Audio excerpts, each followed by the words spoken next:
primero, bueno, es el eje del sistema nervioso simpático autónomo, más comúnmente conocido como SNSA o adrenérgico, que controla la liberación por las fibras ganglionares de noradrenalina desde el tronco cerebral, que es la zona cerebral situada entre el cerebro y el cerebelo, a la médula suprarrenal y por esta de adrenalina y noradrenalina. Este es el sistema que se pone inicialmente en marcha y que permite, bueno, una aceleración del ritmo cardíaco, la elevación de la presión arterial y como consecuencia, pues una difusión más rápida de oxígeno.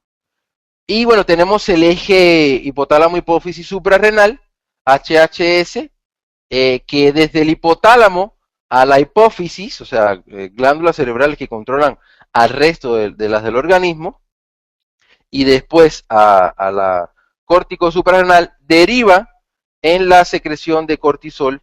De esta manera, bueno, aquí se moviliza la glucosa, entre otros efectos, y el aporte de combustible a las células cerebrales y musculares. Este sistema, que es más lento, se pone en marcha de manera secundaria. Por otro lado, bueno, existen otros tres sistemas localizados a nivel del cerebro que son también activados por el estrés. Uno es el sistema dopaminérgico. El sistema dopaminérgico o SD está ligado a la liberación de dopamina, localizado a nivel prefrontal y que desempeña un importante papel en el proceso cognitivo. Tenemos el sistema amígdalo hipocampo, SAH, que interviene en el recuerdo amnésico y el análisis emocional de la información concerniente al factor estresante. Y tenemos un tercer sistema que es el sistema del núcleo arqueado o SNA, que produce opioides, que son endorfina, y que desempeñan un papel importante en el ambiente emocional de la experiencia. Debemos recordar que no existe primacía de lo psíquico sobre lo biológico ni a la inversa, más bien se trata de una interacción, una influencia recíproca, es decir, no son solo modificaciones hormonales activadas por el factor estresante, ya que el estatus hormonal del individuo también influye sobre su comportamiento y su reacción ante la situación.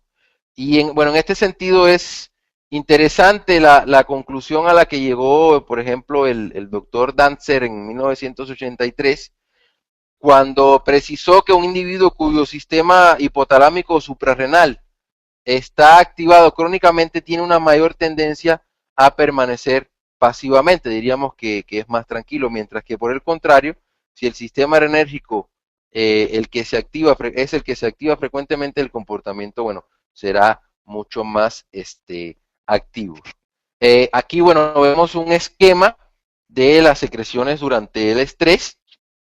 Tenemos, bueno, el agente estresante llega al cerebro, el cerebro, bueno, envía señales a las glándulas suprarrenales, ordena a la médula suprarrenal la secreción de adrenalina y noradrenalina, aumenta el ritmo cardíaco, la presión arterial, se incrementa la circulación de oxígeno,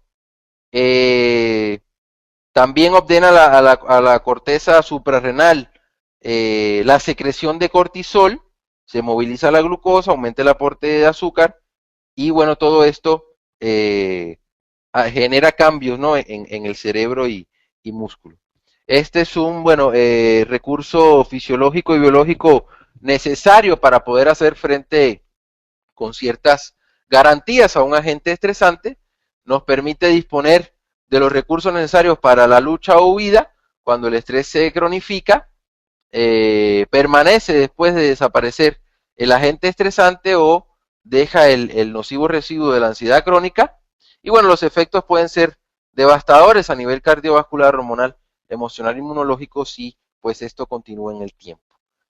Cuando estos mecanismos, por ejemplo, en el anciano, estos mecanismos sabemos que por condición fisiológica, ya en el adulto mayor, no responde igual, es muy probable que, por ejemplo, un anciano muera más fácilmente de un susto que una persona joven que tiene estos mecanismos pues más activados fisiológicamente.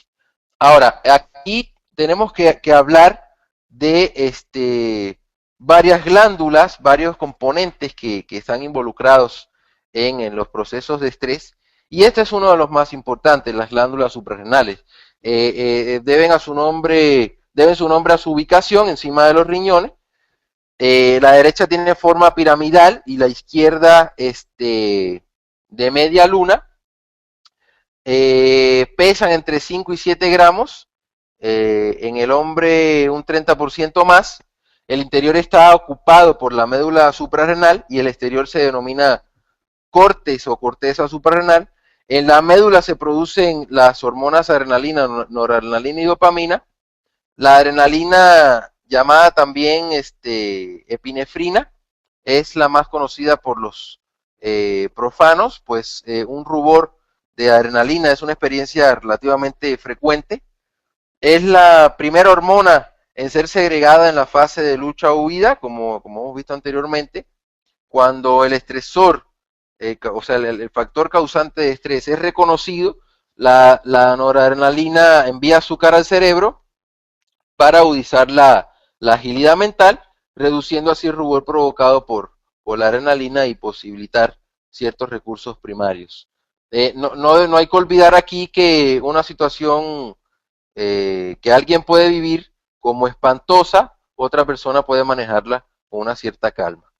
Los expertos, bueno, indican que esta percepción está condicionada por un complejo sistema de experiencias que se hallan literalmente incorporadas al hipotálamo, el cual puede interpretar los mensajes del lóbulo frontal del cerebro a través de otras estructuras, me refiero a hipocampo, tálamo y amígdala, y activar respuestas bioquímicas y corporales en función de la experiencia. Este proceso, bueno, refuerza nuestra convicción acerca del poder de la mente sobre el cuerpo y cómo la cognición de cada uno puede condicionar totalmente las respuestas bioquímicas y por extensión el estatus hormonal e inmunológico. Entonces aquí las glándulas suprarrenales son importantísimas.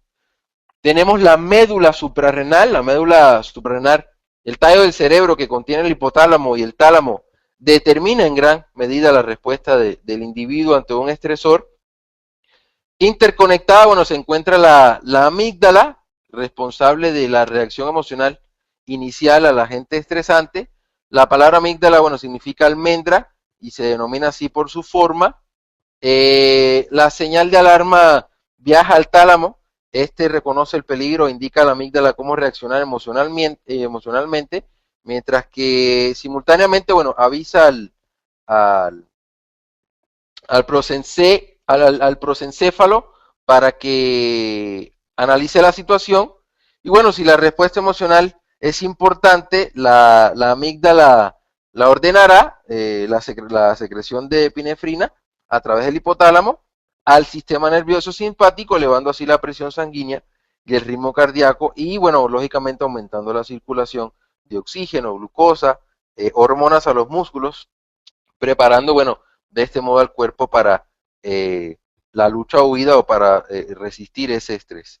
Si la señal de la amígdala continúa, el hipotálamo induce a la pituitaria a segregar adrenocorticotropina para mantener el esfuerzo y continuar luchando o huyendo. Cuando la amenaza es constante, por ejemplo, la convivencia con un cónyuge violento o vivir en una zona con altos índices de delincuencia, la amígdala siempre estará preparada para responder. Si de alguna manera consigue liberar la tensión y el estrés acumulado, se manifestará como una reacción explosiva, pero en muchos casos el individuo se acomoda a la tensión en su propio prejuicio. Si el estresor, por ejemplo, esposo, que puede ser violento, delincuente, no lo mata, tragedia cada día más frecuente, es probable que igualmente desarrolle una patología degenerativa y muera precozmente. En otras palabras, vivir constantemente con estrés y tensión emocional quita años de vida y literalmente matan, igual que lo pueden hacer, por ejemplo, una pistola. Tenemos también el córtex suprarrenal. El córtex suprarrenal está regulado por la adrenocorticotropina la hormona comúnmente conocida como ACTH, una hormona pituitaria específica. En esta zona, bueno, las glándulas suprarrenales producen hormonas esteroideas cuyas moléculas fundamentales es el colesterol. Del colesterol hablamos anteriormente. En el corte, bueno, se diferencian tres zonas. La primera es la glomerulosa. La glomerulosa es una capa exterior que produce mineralocorticoides y no depende de la CTH como las otras dos. Tenemos la fasciculata o capa media y la reticularis situada junto a la médula principalmente.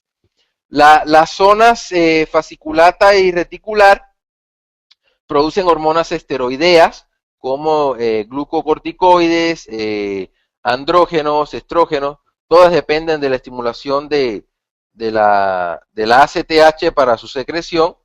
La DHA parece producirse en tres zonas. Los glucocorticoides incluyen, bueno, cortisol, cortisona, corticosterona, y tiene como función fundamental combatir el dolor y las lesiones circulando por el organismo durante periodos breves. Pero bueno, si el estrés es crónico, bueno, el cerebro ignorará la señal de stop y lógicamente va a continuar estimulando la pituitaria para poder producir ACTH. Esa estimulación continua del córtex por la pituitaria provoca la hipertrofia del córtex suprarrenal con altos niveles de glucocorticoides que circulando libremente inician pues un ciclo lógicamente de destrucción muy nocivo.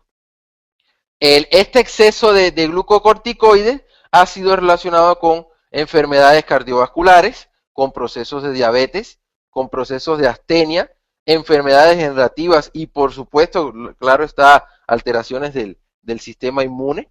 Los glucocorticoides y mineralocorticoides tienen básicamente las mismas características, aunque son producidos en secciones diferentes del córtex. El glucocorticoide principal, bueno, ya habíamos visto que es el cortisol, eh, eh, llamado hidrocortisona como fármaco. Y bueno, todos los que trabajamos en el campo de la salud, bueno, somos conscientes de los efectos secundarios derivados del uso de la hidrocortisona para tratar procesos inflamatorios y alérgicos cuando se usa durante un periodo relativamente largo. El nombre de los glucocorticoides proviene de la propiedad que tienen para aumentar el azúcar en la sangre. Para ello actúan como inhibidores de insulina, reduciendo su producción y bloqueando la capacidad del organismo para tomar glucosa con destino al tejido celular.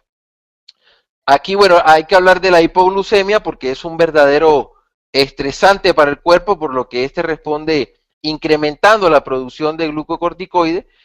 Y bueno, cuando los niveles de estos aumentan debido al estrés prolongado, resulta afectado el sistema inmune, puesto que la producción de macrófagos, linfocitos T e interleuquina, pues disminuye.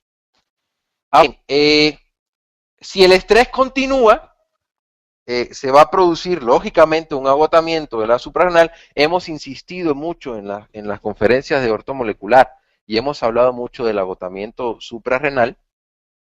Las glándulas suprarrenales aquí se atrofian, dejan de funcionar correctamente.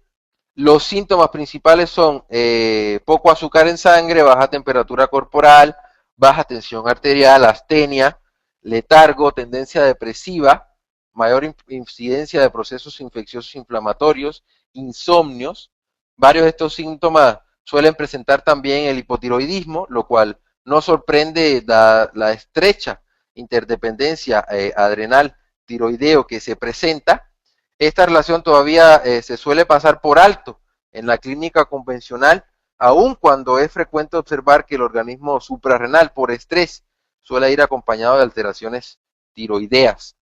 Una explicación plausible es que la tiroides ralentiza el metabolismo con el objetivo de dar un descanso a las glándulas suprarrenales. Entonces, fíjense acá la correlación que hay entre las tiroides y las glándulas suprarrenales. A veces, cuando nosotros empezamos a tratar suprarrenales, obtenemos resultados increíbles e interesantísimos en el hipotiroidismo.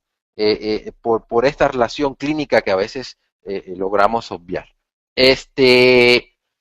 Aquí, bueno, tenemos, se puede decir en cuanto a ejes dominantes y tipología, que hay personas que reaccionan por naturaleza de manera activa frente al estrés.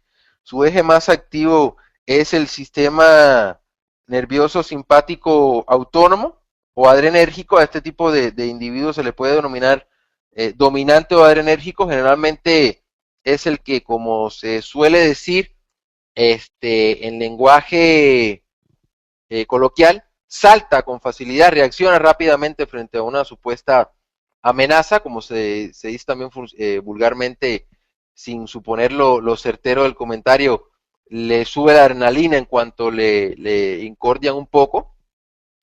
Como en todo rasgo de personalidad o tendencia fisiológica, hay grados y de los años y las experiencias de vida se aprende, ¿no? Lógicamente. Por naturaleza, el adrenérgico no se resigna y pelea por conseguir sus objetivos, aunque se encuentre con una clara oposición. La otra cara de la moneda sería el individuo que constitucionalmente presenta un mayor predominio del eje hipotálamo, hipófisis suprarrenal. A este individuo lo podemos llamar dominado o córtico suprarrenal. Por naturaleza se toma la vida con más tranquilidad que el adrenérgico y prefiere ceder ante él.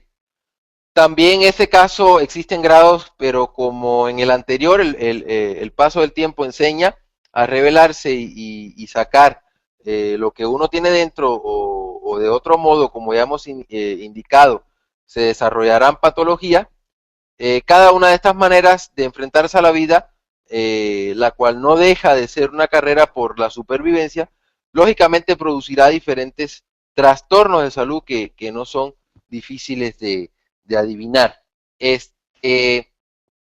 Bueno, el tipo adrenérgico puede presentar dentro de los trastornos agresividad, angustia, insomnio, peor concentración, confusión mental, puede presentar lógicamente trastornos digestivos con tendencia diarreica, hipersensibilidad, principalmente neuromuscular,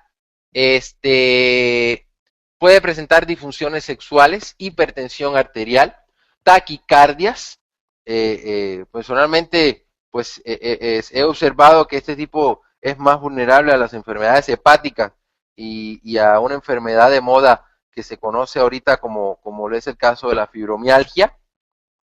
Entonces, tenemos también del tipo córtico suprarrenal, puede presentar pasividad, astenia, aumento de peso, también trastornos digestivos, pero con tendencia al estreñimiento, trastornos cutáneos, debilidad inmunitaria, diabetes, hipoglucemia reaccional, algunos trastornos cardiovasculares. Entonces, bueno, también creo que es en este eje dominante donde se asienta otra enfermedad de moda, que es el síndrome de la fatiga crónica. Bueno, ambos tipos de personalidad pueden conducir lógicamente, a una depresión nerviosa, pero podemos decir que lo adrenérgico pasará previamente por la antesala de la angustia y el hipernerviosismo. Los picos o fases agudas de estrés con el paso de los años le provocarán, bueno, también crisis existenciales y momentos de desánimo más o menos profundo, aunque por naturaleza sea más luchador que el individuo córtico suprarrenal. ¿Sí? Entonces, aquí en este segundo tipo de depresión es más habitual y si tiene la mala suerte de vivir con un adrenérgico típico, será un dominado mientras dure la relación, que en muchos casos, por desgracia, como ya se ha indicado, puede ir acompañada de maltrato físico y psíquico. Entonces, en esta situación es extrapolable a otras relaciones interpersonales como la laboral. No es necesario ser profesional de la salud para darse cuenta de que por naturaleza solemos escoger como compañero de viaje a alguien con un eje dominante contrario al nuestro. Es la ley de la comprensión de fuerzas que la medicina tradicional china de hecho incluye desde hace siglos, lo que en un principio, bueno, nos atrae es justamente lo que a la larga, si no se equilibra, puede hacernos la vida imposible. Hay estudios, lógicamente, representativos, por ejemplo, investigadores de la Universidad de California en San Francisco, Estados Unidos, han mostrado por primera vez el impacto del estrés psicológico crónico en el proceso de envejecimiento a través de su efecto sobre tres factores biológicos. El primero, bueno, es la longitud de los telómeros, la actividad de la telomerasa y los niveles de estrés oxidativo. Los resultados muestran que el estrés disminuye la actividad de los telómeros y está relacionado con el envejecimiento celular. Tal es el caso de la señora Elizabeth Blackburn, coordinadora del estudio El estrés crónico y la percepción del estilo de vida presenta un gran impacto en tres factores biológicos: la longitud de los telómeros, la actividad de la telomerasa y los niveles de estrés oxidativo asociados al sistema inmune celular en mujeres premenopáusicas sanas. La investigación contó con la participación de 58 mujeres entre 20 y 50 años, madres de niños con enfermedades crónicas o sanos, y obviamente las mujeres que tenían un hijo enfermo mostraron niveles más elevados de estrés. De hecho, los telómeros en las participantes que mostraban una mayor percepción del estrés psicológico habían experimentado el envejecimiento adicional equivalente a 10 años en comparación con las que presentaban un menor nivel de estrés percibido. Asimismo, bueno, el grupo con más estrés presentaba niveles significativamente más bajos de actividad de la telomerasa, lo que representaba un impacto importante en su longitud y sugería que el estrés podía estar relacionado con la regulación del envejecimiento celular. El tiempo dedicado a la actividad de cuidadora aumentaba considerablemente el efecto del estrés psicológico sobre el proceso de envejecimiento.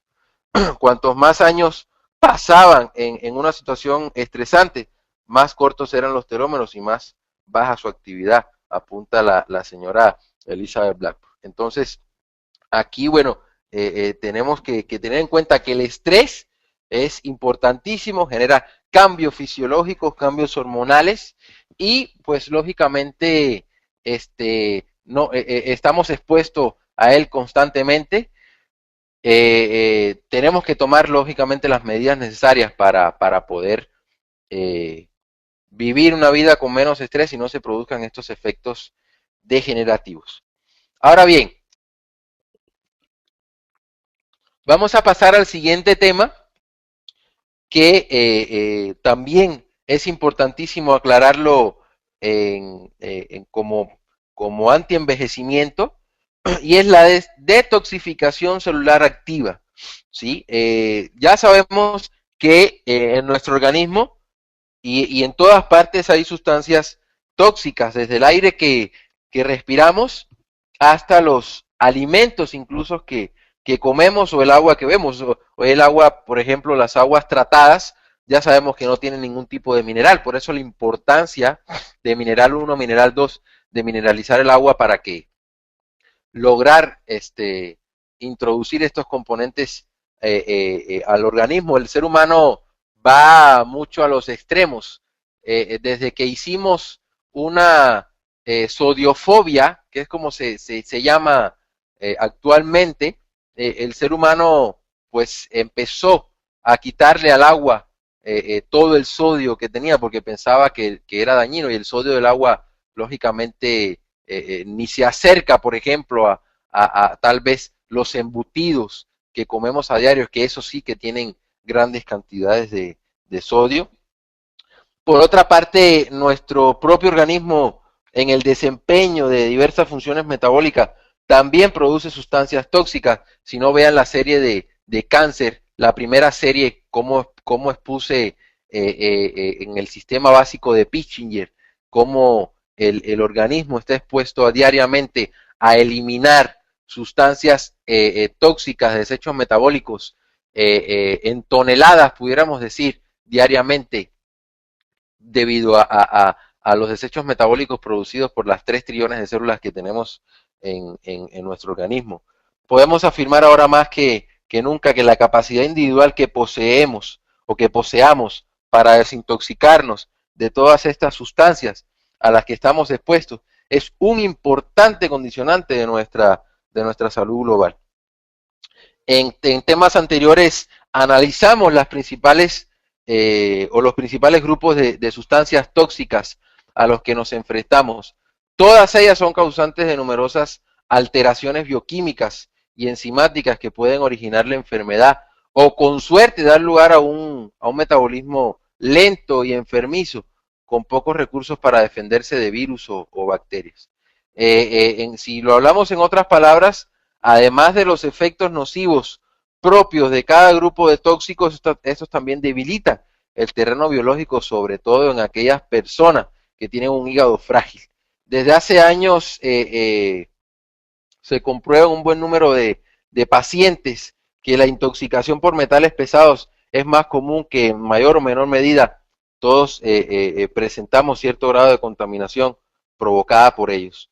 Al menos todos los que vivimos en grandes ciudades o cerca de ellas tenemos o estamos expuestos a este tipo de intoxicación. Se han realizado PEMU, que es el perfil mineral urinario en muchos pacientes mediante el espectrofotómetro de emisión atómica y de absorción atómica, igual que otros profesionales de la Asociación Francesa de Medicina Ortomolecular, y después de haber efectuado miles analíticas, se ha comprobado que dicha contaminación es una realidad. Sistemáticamente se deberá practicar curas de detoxificación a nuestros pacientes y únicamente con esta técnica, en principio, sencilla de aplicar, se obtienen resultados increíbles, incluso en trastornos de salud crónicos, en los que la medicina convencional, pues lógicamente, ha fracasado.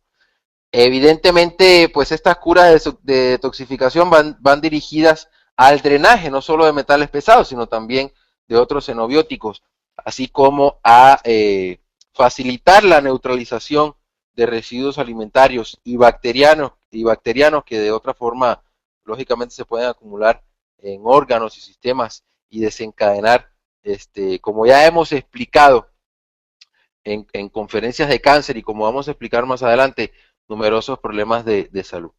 El papel del hígado, antes de hablar del intestino, es importantísimo y trascendental, ¿sí?, a la hora de neutralizar la mayor parte de los xenobióticos que hemos querido dedicar ya el siguiente capítulo a las diferentes vías de detoxificación con que cuenta pues este órgano vital. Entonces, para poder explicar de manera sencilla el papel vital que desempeña el hígado como primer frente de defensa ante los tóxicos medioambientales y nuestra susceptibilidad a ellos, hay que recordar el caso comentado por el doctor Michael Murray en la Enciclopedia Médica o de Medicina Natural, donde cita el estudio realizado con trabajadores de una industria química de Turín, Italia, que presentaba un índice inusualmente alto de cáncer de vejiga.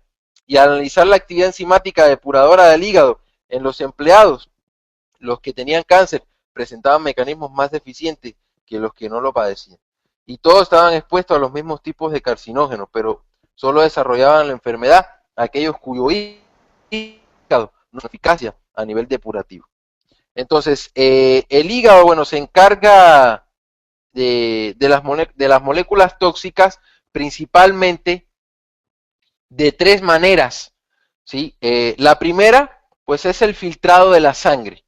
El hígado, bueno, filtra más de 1 litro de sangre por minuto, limpiando la circulación sanguínea de bacterias, endotoxinas, residuos tóxicos bacterianos, complejos antígenos, anticuerpos y un sinnúmero de otras sustancias tóxicas. Si funciona de manera óptima, puede eliminar incluso hasta el 99% de las toxinas de la sangre antes de que regresen a la circulación general. Entonces, el filtrado de la sangre es súper importante. De hecho, cuando tenemos procesos de colitis, cuando tenemos un colon sucio, esa agua, sabemos que en la digestión se generan aproximadamente de 6 a 7 litros de agua en proceso digestivo. Parte de esa agua se filtra en los intestinos, se filtra en el colon. Y si ese filtrado se realiza en un colon sucio, esas aguas, aunque se filtre, van a entrar a la sangre, van a entrar a la sangre con toxinas, y estas toxinas tienen que ir al hígado, y el hígado las tiene que erradicar, y esto afecta al hígado. Por eso un proceso de colitis, un proceso de suciedad en el colon, puede generar posteriormente una afección en el hígado, y esa es la explicación. El hígado tiene una función que es la de secretar bilis, sintetiza aproximadamente 1 litro de bilis al día, y la secreción de bilis es necesaria para el transporte de sustancias tóxicas que una vez en el intestino van a ser absorbidas por la fibra y excretadas. Un aporte deficiente de fibra alimentaria puede implicar la reabsorción de toxinas indeseables muy nocivas al haber sido modificadas por bacterias lógicamente intestinales. Tenemos también el proceso enzimático de desintoxicación, que este es el proceso más complejo. Este proceso comprende lógicamente dos fases fundamentales. En la fase 1, en esta primera fase de este tercer proceso enzimático de desintoxicación hepática, interviene un grupo de enzimas que colectivamente se denominan citocromo P450. Este sistema está compuesto por entre 50 a 100 enzimas, fundamentalmente, cuya actividad puede variar significativamente de un individuo a otro, dependiendo de factores como el nivel de exposición totémica, la genética particular, el estado nutricional de la persona. Aquí, bueno, cuando el citocromo P50 o P450 metaboliza una toxina, procura neutralizarla transformándola en una forma menos tóxica, y para ello la hace hidrosoluble, con lo que puede ser fácilmente excretada por los riñones o por la bilis, o la convierte en una forma química más reactiva, que es más fácil de metabolizar por las enzimas de la fase 2. Ya vamos a ver más adelante la fase 2. Esta actividad es la producción de radicales libres por cada toxina que es metabolizada en la fase 1, y si no se dispone de antioxidantes adecuados, cada vez que el hígado neutraliza toxinas es dañado por los radicales libres generados. El antioxidante más eficaz en la neutralización de los radicales libres producidos durante la fase 1 es el glutatión. Este es, bueno, además imprescindible en uno de los principales procesos de desintoxicación de la fase 2. Por ello, cuando la exposición toxémica es tan elevada que se generan muchos radicales libres durante la fase 1, agotando los niveles de glutatión, los procesos de desintoxicación de la fase 2 se ven seriamente comprometidos. Entonces, el citocromo P450 requiere varios nutrientes para poder funcionar correctamente. La deficiencia de cualesquiera de ellos puede dar lugar a más toxinas, con las lógicas consecuencias que hemos comentado anteriormente. Algunos nutrientes vitales que fortalecen esta primera fase 1, este citocromo P450, son el cobre, el magnesio, el zinc y las vitaminas del complejo B, y lógicamente la vitamina C, que no puede faltar. Tenemos una fase 2. En esta fase la desintoxicación se produce principalmente gracias a la conjugación, proceso mediante el cual diferentes enzimas hepáticas generan un compuesto protector que se une a una toxina, neutralizándola o favoreciendo su eliminación a través de la orina o la bilis. Existen 7 vías de desintoxicación en la fase 2. Vamos a analizarlas una por una porque yo creo que son súper importantes. La vía 1 de la fase 2 es la conjugación del glutatión. Esta es la principal ruta, lógicamente, de desintoxicación en esta fase. Muchas toxinas químicas, como los disolventes, los pesticidas, los metales pesados, son liposolubles, razón por la que el organismo tiene dificultades para eliminarla. Y aunque, como hemos comentado, bueno, la bilis se encarga de transportar estas toxinas para ser eliminadas, un porcentaje muy elevado de ellas es reabsorbido. Afortunadamente, bueno, el organismo es capaz de convertir las toxinas liposolubles en una forma hidrosoluble gracias al glutatión. Para asegurar la eliminación de metales pesados liposolubles como el mercurio, el plomo, es imprescindible la presencia de niveles óptimos de glutatión en la mitocondria en el organismo. Y esta a su vez, bueno, depende de la existencia de las concentraciones adecuadas de metionina y cisteína, ya que cuanto mayor es la acumulación toxémica, más metionina se convierte en cisteína y glutatión. Entonces, fíjense aquí los nutrientes que hemos mencionado: cobre, magnesio, zinc, vitamina C, complejo B, metionina, cisteína, ¿sí? Teniendo en cuenta que el glutatión es vital para la desintoxicación en la protección contra los radicales libres, no es de extrañar que esté considerado actualmente como uno de los anticancerígenos más importantes existentes en nuestro organismo.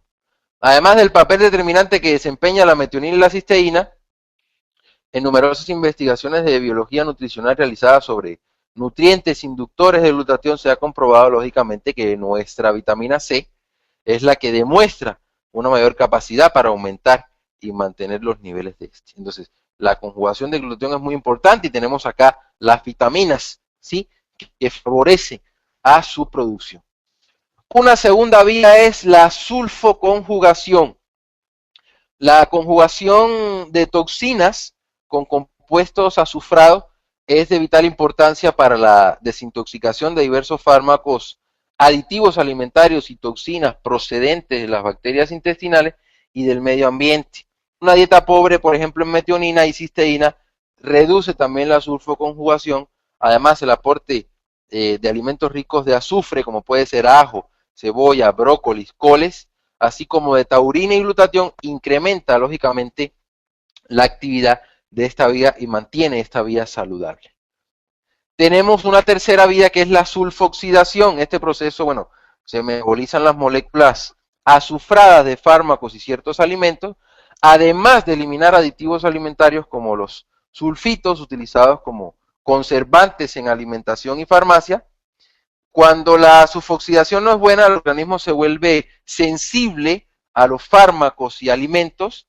O sea, no nos podemos mecanizar con un recetario de medicamentos si sabemos que nuestro paciente puede estar realizando una sensibilidad a estos medicamentos. Cuando esta vía 3, pues lógicamente está afectada en el organismo. Aquí, bueno, el organismo se vuelve sensible a los fármacos y alimentos que contienen azufre. La enzima sulfitoxidasa necesita molibdeno para funcionar correctamente.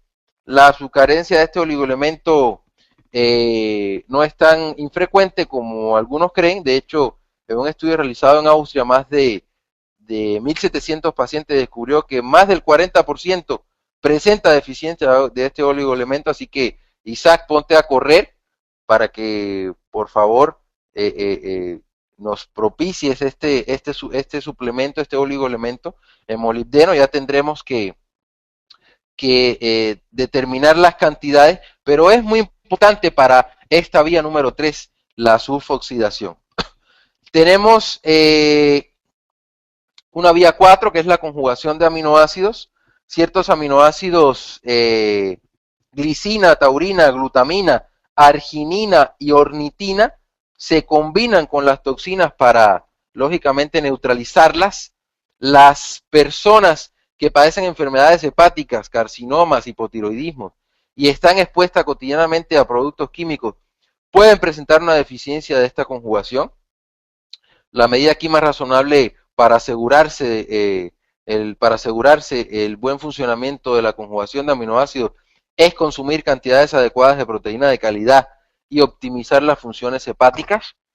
Tenemos una vía número 5, que es la metilación. Bueno, se trata de de la conjugación de grupos metilos con toxina. La mayor parte de los grupos metilos utilizados para la detoxificación provienen de la S-adenosilmetionina o la SAM, que se sintetiza a partir de la metionina. En esta síntesis se utilizan como cofactores colina, la vitamina B12, el ácido fólico, que regulan, bueno, el exceso de estrógenos al impulsar su excreción, por lo que evita el estancamiento biliar inducido por estrógeno. La metionina es además fundamental como fuente de compuestos azufrados como la cisteína y la taurina. Tenemos la B6, que es la acetilación, es el método por el cual el organismo elimina las sulfamidas mediante la conjugación de esta toxina con acetil-CoA. Este sistema depende de variables genéticas, pero aun cuando se desconoce exactamente cómo optimizar su actividad, se sabe que se necesita en ese sistema tiamina, vitamina B1, ácido pantoténico, vitamina B5 y vitamina C. Lógicamente, cualquier mejora de las funciones hepáticas constituye una ayuda en este proceso. Y tenemos la última vía, que es la vía de la glucuronidación. Esta vía, bueno, en esta vía la conjugación de ácido glucurónico con toxina necesita la enzima UDP glucuroniltransferasa o UDP-GT, desintoxica un buen número de fármacos prescritos comúnmente como la aspirina, el mentor, la vainilla sintética, los benzoatos, que son aditivos alimentarios. Por eso, cuando comemos esos tipos de alimentos, pues es necesario saber qué hacer después. Y desintoxica algunas hormonas. Excepcionalmente puede disminuir cuando existen de manera crónica elevados niveles de bilirrubina sérica, que siempre va asociada con una deficiente función hepática y con la característica pigmentación amarillenta de la piel. La glucuronidación puede ser mejorada con el consumo de alimentos ricos en azufre y cítricos y la suplementación con metionina y lógicamente con vitamina C. Entonces, ya más adelante en la siguiente clase vamos a analizar algunos nutrientes vitales para la desintoxicación hepática, aunque todavía no nos adentramos en la nutrición ortomolecular. Ya esto lo vamos a hacer en la siguiente clase. Vamos a estar analizando en la siguiente clase cómo desintoxicar las células del intestino. Aquí el hígado es importante, la desintoxicación. Vamos a estar hablando del intestino en la siguiente clase y vamos a pasar ya a la nutrición ortomolecular como auténtico cimiento de la terapia anti-envejecimiento. No sé si hasta acá, bueno, exista alguna duda, algún comentario que quieran hacer en estos 5 minutos que queda. Rosy.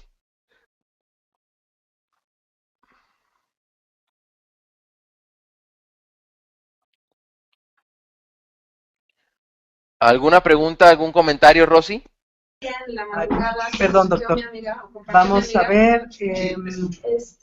Dice el doctor Fermín Sánchez, en su experiencia, aunque esto es multifactorial, ¿qué sustancia o nutriente tiene mayor propiedad de estímulo de producción de telomerasa? De telomerasa. Bueno, yo en mi experiencia no te puedo decir, porque para decirte eso, Fermín, habría que hacer un estudio, ¿sí? Habría que hacer un estudio, porque todos los factores que estamos analizando acá acortan o disminuyen los niveles de telomerasa en el organismo. No he realizado un estudio y eso abre paso a que se realicen investigaciones, Fermín, que determine cuál es el nutriente, ¿sí?, que activa o aumenta los niveles de telomerasa. No, hasta ahorita no lo hay. Hasta ahorita los estudios se han enfocado en los factores que la disminuyen, como puede ser el estrés, la intoxicación, todo lo que hemos visto. habría que buscar si existe algún estudio. Pero yo me atrevería a decirte que la vitamina C es una de las más cercanas que puede aumentar, la vitamina C. Habría que buscar otros componentes, por ejemplo, la biotina actúa a nivel genético, el ácido paraaminobenzoico, la vitamina B10, la piridoxina. Hay determinados nutrientes que actúan a nivel genético. Habría que ver si tienen acción sobre las telomerasas, si aumentan las telomerasas. Eso quedaría como estudio. Se pueden proponer estudios sobre eso. O sea, lo bueno de la nutrición ortomolecular es que abre puertas a muchos estudios, a muchas investigaciones para determinarlo. Ok, doctor, gracias. También el mismo doctor Sánchez nos dice, aunque ya a lo mejor lo había mencionado, pero pregunto, ¿cuáles son los marcadores de estrés oxidativo que usted solicita para valorar esta alteración? Marcadores de estrés oxidativo. Sí.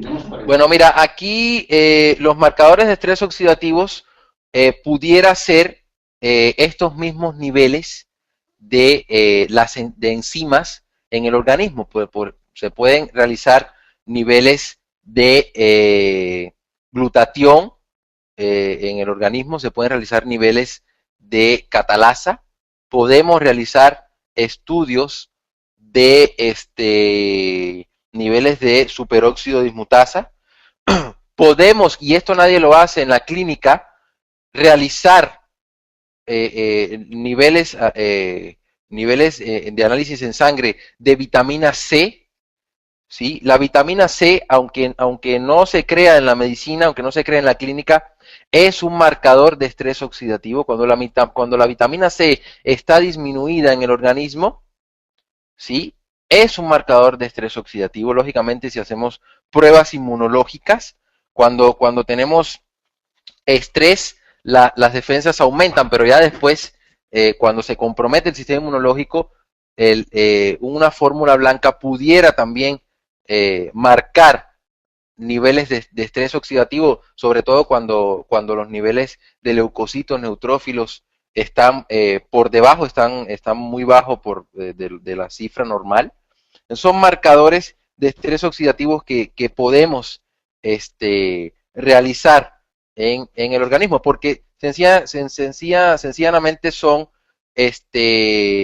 enzimas importantes antioxidantes. Otro marcador de estrés oxidativo pudiera ser valores de homocisteína.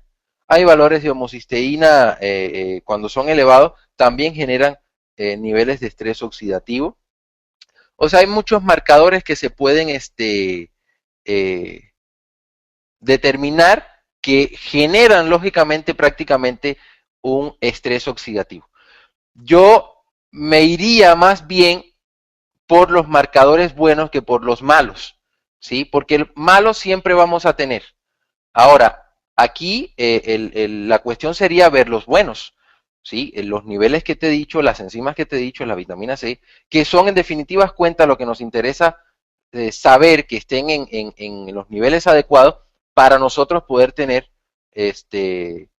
una buena vitalidad y un buen marcador antioxidante en el organismo. Entonces yo me iría más bien por los marcadores antioxidantes, que son los que realmente determinan el estrés oxidativo en el organismo, ya sea para bien o para mal. Siguiente pregunta. Doctor, gracias. Sí, él mismo nos pregunta qué opinión tiene usted sobre el oxígeno líquido como tratamiento complementario de este estrés oxidativo. Para tratar bacterias en un tiempo determinado y tomando ciertas consideraciones, sí. Sí podemos tener una consideración, pero no sé a qué te refieres. O sea, ¿te refieres al oxígeno como tratamiento o como marcador? Si te refieres como tratamiento, pues entonces para tratar bacterias sí pudiera considerarse un tratamiento a corto plazo, no siempre, ¿sí?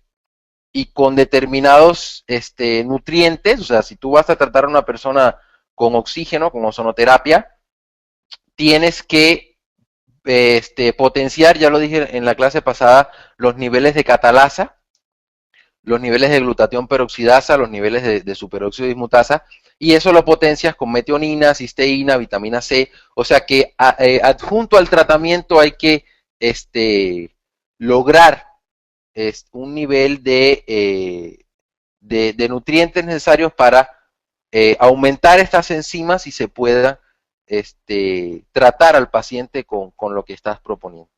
Si te refieres al nivel de oxígeno en sangre, no sé realmente qué es lo que quieres decir con eso. Pero si te refieres a lo otro, sí pudiera realizarse teniendo en cuenta determinados factores a la hora de la suplementación. Gracias, doctor. Siguiente. El doctor Membrila nos pregunta, ¿un paciente con cáncer de colon, cómo lo suplemento ortomolecularmente? Bueno, mira, el paciente con cáncer de colon es muy complicado desde el punto de vista ortomolecular oral, ¿sí? Tratarlo. De todas formas, el tratamiento es muy integral, doctor. Aquí lo que está dando muy buenos resultados en cáncer de colon es la vitamina C por vía intravenosa, por método de goteo en forma de ascorbato de 40 a 60 gramos 2 veces a la semana o 2 veces cada 15 días. Es lo que está dando muy buenos resultados. Yo te recomendaría que pues aquí en cáncer de colon hay que utilizar lógicamente todos los nutrientes, vitamina C, vitamina A con D, complejo B, lisina, prolina, omega 3, omega 6, plata coloidal, ¿sí? Hay que utilizar una buena suplementación en altas dosis. Hay que hacer, yo propondría ozonoterapia por vía rectal. Hay que proponer hidroterapia, ¿sí? La hidroterapia aquí es muy importante, 3 veces al día por 40 minutos en agua caliente en una concentración de 20 gramos de sal por litro. Yo propondría también introducir plata coloidal por vía rectal. Está la terapia de Simoncini con bicarbonato de sodio, que se ha obtenido muy buenos resultados por vía oral también. El protocolo Simoncini pues tendría que buscártelo para que lo tengas. Lógicamente una alimentación, hay que recomendar mucho reposo, porque en los problemas de cáncer de colon tiende a haber mucho bajón de peso. Y pues ese más o menos, por ahí más o menos estaría rondando el tratamiento ortomolecular. Yo recomendaría Green Sap, el BIRM también es muy importante como tratamiento homeopático. Aunque ya más adelante vamos a estar hablando también de los probióticos. Los probióticos son importantísimos también como tratamiento para el cáncer de colon. Vamos a estar hablando de todas formas de cómo desintoxicar el intestino, ¿sí? Ya más adelante. Las vitaminas B3, B5, B6, el magnesio, el potasio, el zinc serían muy importantes también aquí en este tratamiento. Y más o menos por ahí estaría rondando el tratamiento, lógicamente con una dieta dirigida a ese tipo de trastorno. Otra pregunta, Rosy. Gracias, Vamos a ver la última sí. pregunta porque no nos da tiempo.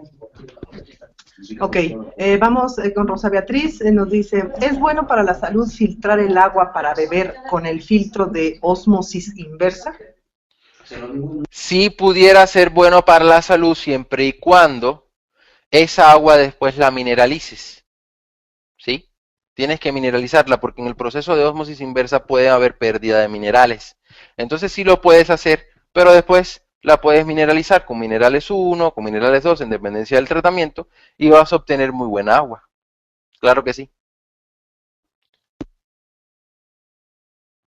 Ok, doctor, gracias. Pues tenemos otras preguntas que nos dicen cómo hacer la leche de arroz, de dónde se aplica la vitamina C venosa, etcétera, pero lo dejamos si quiere para después contestarlo vía correo Mira, electrónico. esas preguntas las podemos contestar vía correo electrónico o si quiere, no, podemos retomar, las anotan y podemos retomar la clase que viene con esas preguntas, ¿sí?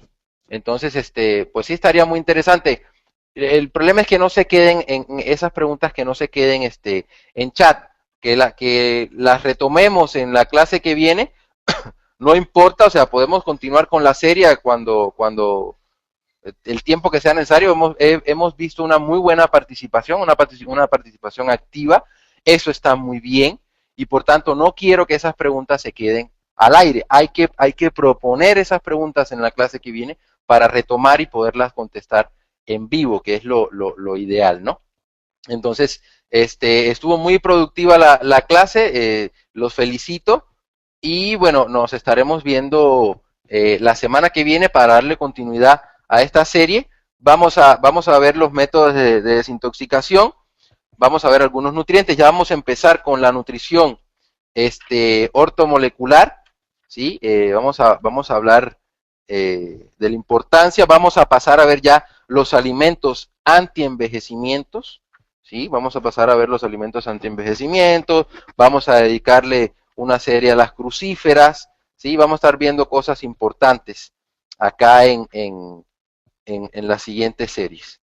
Entonces, ya más adelante continuamos y les deseo a todos que pasen un feliz fin de semana. Gracias a Rosy, gracias